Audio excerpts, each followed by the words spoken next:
Hello everyone, welcome back to our channel. आज हम बात करेंगे सीनियर डॉग्स की टेक केयर के बारे में, जिसमें हम डिस्कस करेंगे कि सीनियर डॉग्स की जो रेगुलर रूटीन चेकअप है वो कितने टाइम में करवाना चाहिए, उनकी न्यूट्रिशनल रिक्वायरमेंट्स क्या होती हैं, आपने कैसे उनकी डाइट में चेंजेस करना है, उसके एज रिलेटेड जो हेल्थ इश्यूज है उनके बारे में डिस्कस करेंगे एंड उनको आप कैसे मैनेज कर सकते हैं। तो देखो, सबसे पहले आपने जो ध्यान देना है, आपका डॉग जब अगर एवरेज बात की जाए 6 ईयर प्लस हो जाता है तो आप ये कंसीडर करेंगे कि ये सीनियरिटी की तरफ जा रहा है। वैसे जो ये है, सीनियरिटी की जो एज होती है वो ब्रीड टू ब्रीड वेरी करती है। जैसे छोटी जो ब्रीड्स होती है उनकी लाइफ स्पैन थोड़ा ज़्यादा होता है तो उनमें सीनियरिटी थोड़ी लेट आती है, एंड लार्ज ब्रीड्स होती हैं उनका लाइफ स्पैन थोड़ा कम होता है तो उनमें सीनियरिटी जल्दी आ जाती है। बट आप अगर ऑन एवरेज बात करें तो अगर आपका डॉग 6 ईयर प्लस है तो आप उसको सीनियर एज में, कि अब वो सीनियरिटी की तरफ जा रहा है, कंसिडर कर सकते हैं। उस केस में आपने थोड़ा-सा ज़्यादा अवेयर हो जाना चाहिए उसकी हेल्थ को लेके, उसकी न्यूट्रिशन को लेके, उसकी रिक्वायरमेंट्स को लेके, ताकि आप उसको और अच्छा-सा कंफर्टेबल एनवायरनमेंट प्रोवाइड कर सकें। तो देखो, जो रेगुलर रूटीन चेकअप्स होते हैं, मैं आपको ये एडवाइस करूँगी कि जो वेटनरी चेकअप्स होते हैं, आप अपने वेट के साथ डिस्कस करके और उसके रेगुलर रूटीन चेकअप्स को एटलीस्ट साल में 2 बार आप उसको डिसाइड कर लीजिए, एंड उसमें आप उसके आपके वेट से उसके बारे में डिस्कस कर सकते हैं। एंड उसमें आप उसके ब्लड टेस्ट करवाइए, उसके यूरिन टेस्ट करवाइए, उसके जॉइंट्स को लेके डिस्कस करिए, उसके जो बाकी हेल्थ इश्यूज़ आते हैं उनको लेकर डिस्कस करिए। आप उसके जो है अ, क्या-क्या प्रॉब्लम्स आ सकती है एंड आप उसको कैसे मैनेज कर सकते हैं, उन सबको डिस्कस करेंगे। एंड क्या होता है कि जब हम रूटीन उसका चेकअप करवाते हैं तो जो भी अगर प्रॉब्लम कोई आने वाली होती है तो आपको जल्दी पता लग जाता है एंड आप उसको उसी स्टेज में उसको स्टॉप कर सकते हैं, उसका प्रोग्रेशन को रोक सकते हैं, जिससे कि हेल्थ वाइज आपका पेट जो है वो बेटर रहेगा। उसमें मान लो कोई भी लीवर से रिलेटेड, किडनी से रिलेटेड कोई प्रॉब्लम आती है तो ब्लड टेस्ट में वो जल्दी पता लग जाता है, तो उसके रेगुलर ब्लड टेस्ट करवाइए, यूरिन टेस्ट करवाइए, एंड हार्ट से रिलेटेड जो टेस्ट होते हैं उनको करवाइए। साथ में आप क्या है कि उसकी वैक्सीन्स का ध्यान रखिए, उसकी प्रॉपर वैक्सीनेशन को कंप्लीट करवा के रखिए, एंड डिवर्मिंग का जो है as per the schedule 3 months में एक बार जो रहता है उसको आप रेगुलर रखेंगे। इसके अलावा अगर उसके न्यूट्रिशन की बात की जाए तो देखो, जो सीनियर पेट्स होते हैं उनकी एक्टिविटी लेवल कम हो जाती है इसके साथ में, तो उनके जो डाइट में कुछ चेंजेस आपने करने चाहिए। उसकी रिक्वायरमेंट्स जो है वो डिफरेंट हो जाती है। एक पप्पी को अगर कंसिडर करते हैं और सीनियर पेट को कंसिडर करते हैं तो दोनों की डाइटरी रिक्वायरमेंट्स डिफरेंट होती है। तो सीनियरिटी के साथ में जैसे एक्टिविटी लेवल कम होता है तो उसको कैलोरीज की जो रिक्वायरमेंट है वो कम हो जाती है। तो आप उसकी जो डाइट देंगे उसमें आपने कैलोरीज को कम रखना है, कार्ब्स को कम रखना है, एंड जो कार्ब्स देंगे आप, वो आप उसको ऐसे कार्ब्स दीजिए ताकि वो इजीली डाइजेस्ट कर सकते हैं। जैसे कि आप उसमें राइस ऐड कर सकते हैं, या फिर उसको बॉइल्ड पोटैटो दे सकते हैं, बॉइल्ड स्वीट पोटैटो दे सकते हैं। तो उसमें क्या है कि वो इजीली डाइजेस्टेबल कार्ब्स होते हैं। एंड प्रोटीन की अमाउंट को बढ़ा दीजिए, कि प्रोटीन क्या होता है, मसल मास के लिए रिक्वायर्ड होता है, तो उस टाइम उसको प्रोटीन की रिक्वायरमेंट थोड़ी ज़्यादा होती है, तो प्रोटीन आप उसकी डाइट में इम्प्रूव करेंगे। एंड प्रोटीन आप एक अच्छी क्वालिटी का प्रोटीन दीजिए, जैसे कि आप उसमें बॉइल्ड एग ऐड कर सकते हो, चिकन ऐड कर सकते हो, फिश ऐड कर सकते हो। इस तरह आप उसकी प्रोटीन की रिक्वायरमेंट को इम्प्रूव करिए। साथ में आप उसमें हाई फाइबर रखिए। डाइट में आप हाई फाइबर रखेंगे तो क्या है कि गट हेल्थ उसकी सही रहेगी। उसके लिए आप उसको कुकुम्बर है, कैरेट है, पंपकिन है, ये सब चीज़ें आप वेजिटेबल्स उसमें ऐड करके चल सकते हैं, ताकि उसकी डाइट की जो रिक्वायरमेंट्स हैं वो प्रॉपर रहे। उस केस में क्या है कि उसका वेट गेन टेंडेंसी भी कम हो जाती है अगर आप डाइट का प्रॉपर ध्यान रखते हैं उसके वेट को मॉनिटर करते हुए। तो आप उसकी डाइट का ध्यान रखेंगे। साथ में उसको आप वाटर की रिक्वायरमेंट, पानी जो हाइड्रेशन का ध्यान रखेंगे, उसको प्रॉपर फ्रेश वाटर उसको 24/7 उसके पास होना चाहिए, ताकि डिहाइड्रेशन की प्रॉब्लम ना हो। एंड वाटर अगर इनटेक ज़्यादा होता है तो किडनी को सपोर्ट मिलता है, एंड किडनी की जो डिजीज़ होती है वो उसमें कम आती है। या फिर नहीं आती हैं। एंड उसके सप्लीमेंट वाइज आप ये ध्यान रखिए कि एज के साथ में कुछ सप्लीमेंट्स की रिक्वायरमेंट बढ़ जाती है जॉइंट हेल्थ को कंसिडर करते हुए एंड स्किन को कंसिडर करते हुए, तो आप उसमें ओमेगा 3 फैटी एसिड्स या फिर ग्लूकोजामिन कॉन्ड्रोटिन सल्फेट, ये आप एडिशनल सप्लीमेंट देंगे, कुछ एंटीऑक्सीडेंट ये एडिशनल सप्लीमेंट्स ऐड करेंगे ताकि उसकी ओवरऑल जो है इम्यूनिटी जो है वो इम्प्रूव रहे एंड वो जो एज रिलेटेड हेल्थ इश्यूज हैं वो उसमें कम आए। तो ये तो थी उसके डाइट से रिगार्डिंग। अब हम बात करते हैं कि उसमें कौन-कौन सी प्रॉब्लम्स मेनली आती हैं एज के साथ में एंड आप उसको कैसे मॉनिटर कर सकते हैं। तो देखो सबसे पहले क्या होता है कि अर्थराइटिस, अर्थराइटिस के बहुत सारे हम देखते हैं कि रेगुलर में कि बहुत सारे पेशेंट्स जो है एक एज के बाद में अर्थराइटिस के शिकार हो जाते हैं।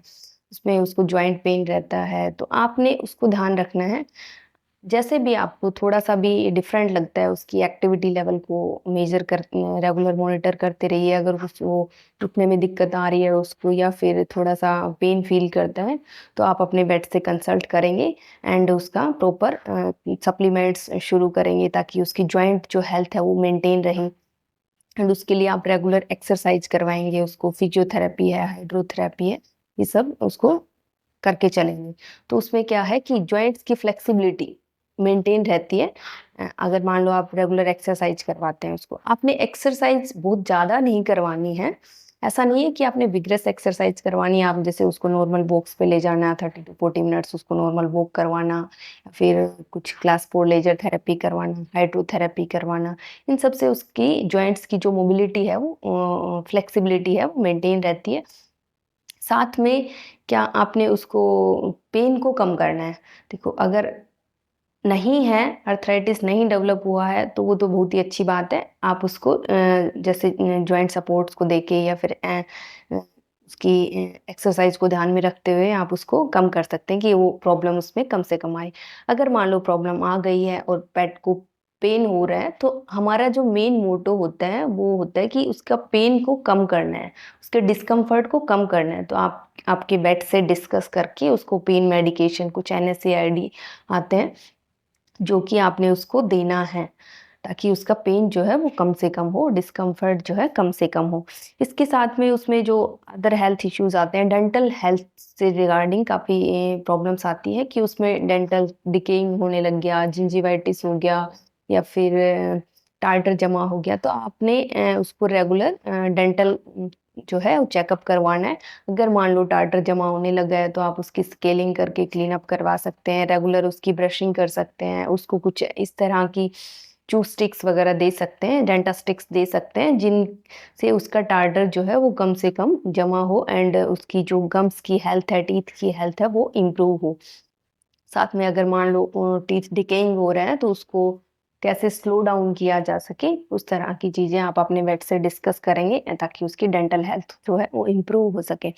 इसके साथ में ओबेसिटी की बड़ी प्रॉब्लम रहती है कि जैसे-जैसे एज बढ़ती है, जैसे मैंने बताया कि जो एक्टिविटी लेवल है वो कम हो जाता है एंड ज़्यादातर केसेस में क्या होता है कि फूड आप उसी तरह से देते हैं जिस तरह से पप्पी को दे रहे थे, तो उसमें क्या है ओबीज़ होने के चांसेस होते हैं एंड ओबीज़ जो है dog as compare to others ज़्यादा बीमार पड़ता है। उसमें heart related, joints related, kidney related बाकी जो हेल्थ इश्यूज़ हैं वो ज़्यादा आते हैं। तो आपने इसको ध्यान रखना है, आपने जैसे मैंने पहले भी बताया उसकी डाइट को अपने वेट से डिस्कस करिए, उसके डाइट में कुछ चेंजेस करिए एंड रेगुलर उसकी एक्सरसाइज करवाते रहिए ताकि ओबेसिटी की प्रॉब्लम ना हो। एंड अदर देन दिस अगर बात करते हैं तो हार्ट रिलेटेड इश्यूज भी काफ़ी आते हैं, तो इसके लिए भी आपने उसका वंस इन ईयर उसका इकोकार्डियोग्राफी है या कुछ हार्ट बायोमार्कर्स हैं, उनको आप रेगुलर चेकअप करवाते रहेंगे तो आपको क्या है कि अर्ली स्टेज में अगर कोई प्रॉब्लम आती है वो अर्ली स्टेज में डायग्नोज होके एंड उसकी आप उसको प्रिवेंटिव मेजर्स अपना सकते हैं ताकि उसको प्रॉब्लम्स इन फ्यूचर ना आए। इसके अलावा किडनी हेल्थ डिजीज़ हैं वो काफ़ी आती हैं एज के साथ में, तो आपने उसके लिए मैंने बताया कि आप प्रॉपर ब्लड टेस्ट करवाएँगे उसको वन्स इन 6 मंथ ताकि अगर कोई प्रॉब्लम आती भी है तो इनिशियल स्टेज में आप उसको डायग्नोज़ कर सकें एंड उसको वहीं पे स्टॉप कर सकते हैं, उसको ठीक कर सकते हैं, प्रिवेंटिव मेजर्स को अपना सकते हैं। और इसके साथ में आप हाइड्रेशन का मैंने पहले भी बताया कि आप ध्यान रखिए, प्रॉपर हाइड्रेशन रहेगा, पानी का इंटेक रहेगा तो किडनी की जो हेल्थ है उसको सपोर्ट मिलेगा, किडनी की जो प्रॉब्लम्स है वो कम आएँगी। तो पानी का आपने स्पेशली ध्यान रखना है कि हमेशा उसके पास आप पानी आपने रखना है, फ्रेश वाटर जो है वो हमेशा होना चाहिए।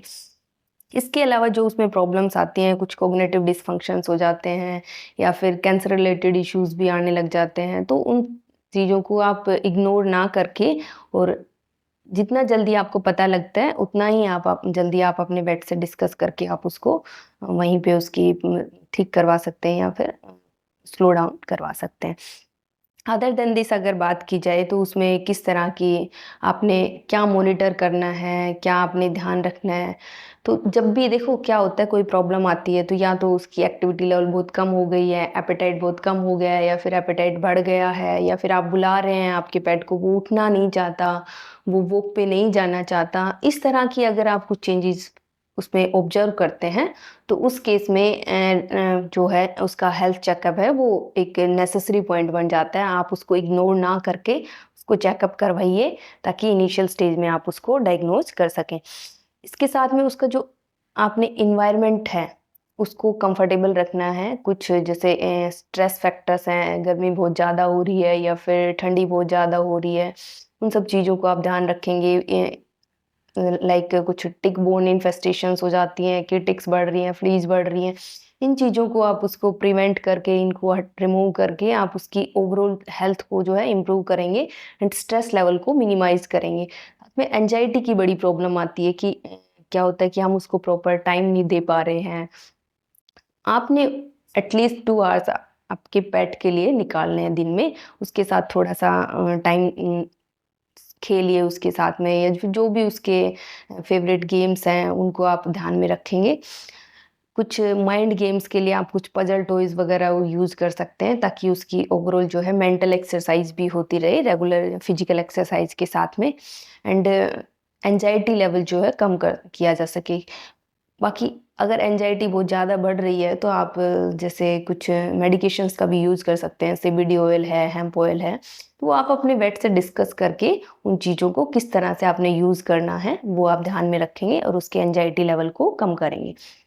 एक्सरसाइज़ का मैंने आपको बता ही दिया कि आपने प्रॉपर उसकी एक्सरसाइज़ करवानी है एंड रूटीन चेकअप्स के ऊपर मेनली फ़ोकस कीजिए ताकि आप टाइम टू टाइम उसका अ, चेकअप करवा सकें, उसके पैरासाइट कंट्रोल हैं उनको ध्यान में रख सकें।